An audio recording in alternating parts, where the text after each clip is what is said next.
Question number 10, निम्न में से कौन सा कथन सत्य है। पार्ट 1, एक रेखाखंड की कोई लंबाई नहीं होती है।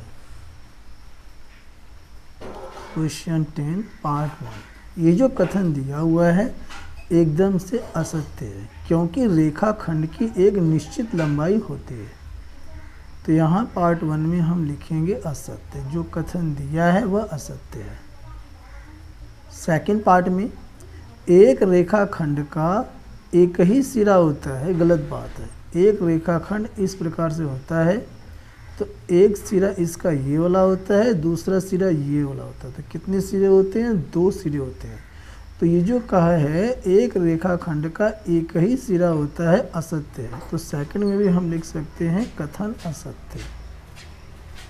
इसके बाद पार्ट 3 है। पार्ट 3 में है प्रत्येक किरण की लंबाई निश्चित होती है। तो यह बात गलत है, क्योंकि किरण, प्यारे बच्चों, इस प्रकार से होता है, वो एक ही तरफ को विस्तारित होता है। यहाँ से शुरू होगा तो इधर तो नहीं जाएगा, लेकिन ये किरण अपने सामने अनिश्चित दिशा तक जा सकता है। इसलिए ये जो कथन दिया हुआ है, इसने कहा है कि प्रत्येक किरण की लंबाई निश्चित होती है, यह बात गलत है, क्योंकि निश्चित नहीं होती, अनिश्चित होती है। तो यहाँ हम लिख सकते हैं तीसरा कथन भी असत्य है। इसके बाद पार्ट 4 में है किरण ए बी बराबर किरण बी ए। यहाँ पे हमें लिखा हुआ है किरण ए बी बराबर किरण बी ए।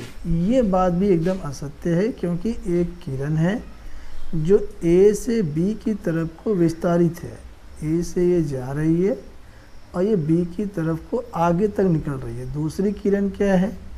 ये बी से शुरू हो रही है और ए की तरफ को विस्तारित है। ठीक है, ये बी से शुरू हो रही है और ए की तरफ को विस्तारित है। तो ये ए की तरफ को अनिश्चित दिशा में विस्तारित है, दोनों बराबर नहीं हो सकती हैं। तो ये जो चौथा कथन दिया हुआ है, यह भी कथन असत्य है। यहाँ पे हम लिख सकते हैं असत्य। अब इसके बाद 5वां कथन हमारे पास है।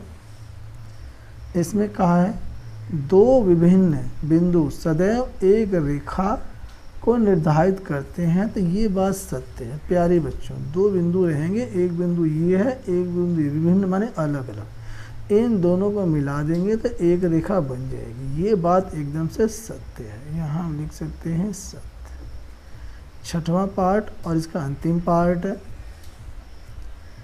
3 रेखाएं समवर्ती होती हैं यदि उनका एक ही उभयनिष्ठ बिंदु है।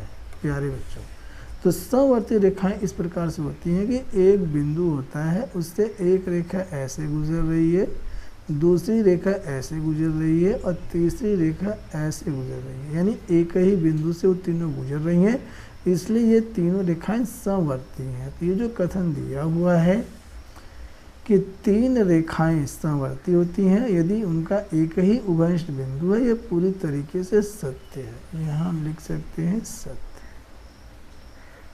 इस प्रकार प्रश्न 10 खत्म।